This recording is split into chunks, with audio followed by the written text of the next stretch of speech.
दोस्तों राम राम। तो मैं आज आपको एक चीज़ बता रहा हूँ कि जो पितर होते हैं, हर एक के पितर होते हैं।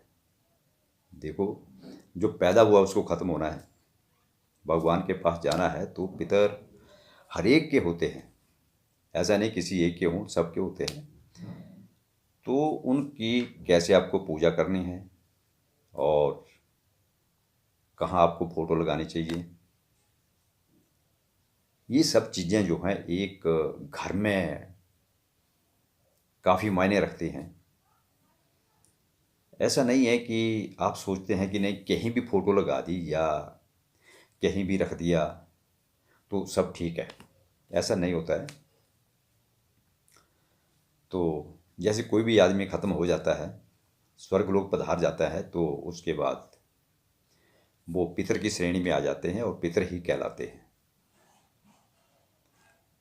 तो जैसा कि आपने देखा होगा कि कुछ लोग क्या करते हैं कि पितरों की फ़ोटो जहाँ आप पाठ पूजा करते हैं, आपने विष्णु भगवान या शंकर जी की कोई भी मूर्ति आपने लगा रखी है घर में, वहाँ आप पाठ पूजा करते हैं, तो कुछ लोगों ने वहाँ ही यानी चौकी के ऊपर वो फोटो जो है रख लेते हैं।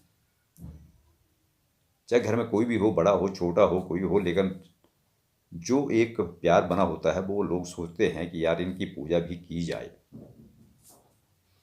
लेकिन ऐसा नहीं है कि आप हर एक जगह रख दो और वहाँ ही वो अच्छा हो, ऐसा नहीं है। तो इन चीज़ों में काफ़ी ध्यान देना पड़ता है। तो काफ़ी लोग इसमें परेशान भी रहते हैं कि यार घर में कलह पड़ रही है और पैसा नहीं हो रहा है, को नौकरी नहीं लग रही है। तो ये बड़ी चीज़ें होती हैं, लेकिन कुछ आदमी इन चीज़ों को मानते हैं, कुछ नहीं मानते हैं। लेकिन ये हमारी सनातनी परंपरा में ये चीज़ें माननी ही पड़ती हैं। जैसे हम लोग पितर मनाते हैं, 16 श्राद्ध होते हैं। वो 16 श्राद्ध जो हैं, यानी कि 16 दिन जो है वो जो स्वर्ग में जो राज होता है वो पितरों का ही होता है और उसके सिवा किसी का नहीं होता है। और उन 16 दिन में पितरों की ही पूजा की जाती है। तो आप खाना भी खिलाते हैं जैसे सबको, तो खाना आपको जो जिस आदमी को आप खाना खिलाते हैं उसका जो चेहरा है वो दक्षिण दिशा की साइड होना चाहिए, तब उसको खाना खिलाना चाहिए।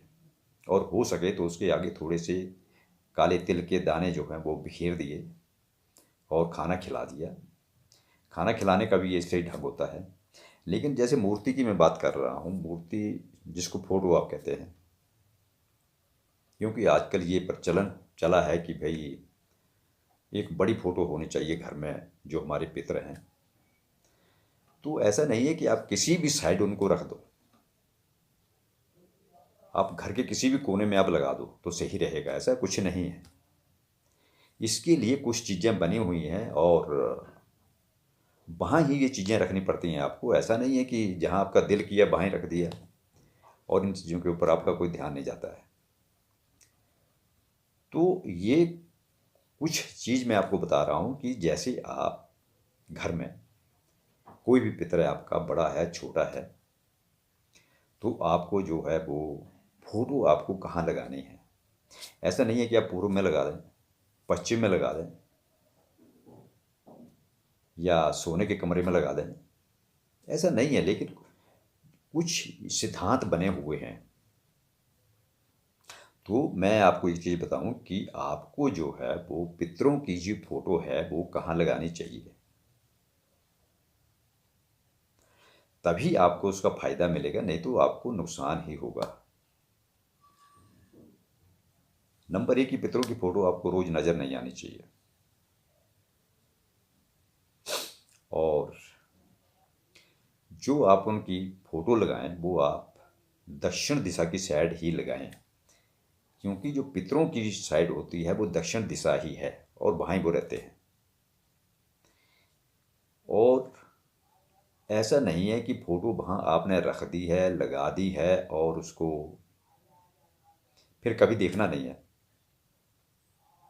उसके ऊपर आपको कपड़ा ही मारना चाहिए ना, साफ़ सफाई करनी पड़ती है घर में, तो उनकी भी साफ़ सफाई करिए।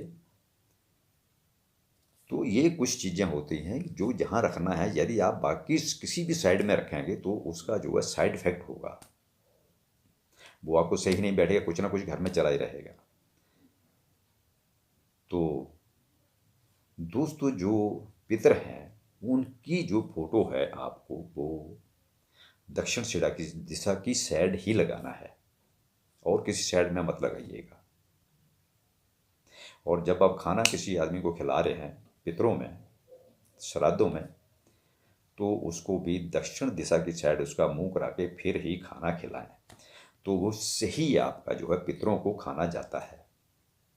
तो मैं आज का वीडियो यहाँ समाप्त करता हूँ। तो दोस्तों, यदि आपको ये अच्छा लगे तो आप हमारे वीडियो को लाइक करिए, शेयर करिए और सब्सक्राइब करना ना भूलें। तो सबको जय श्री राम।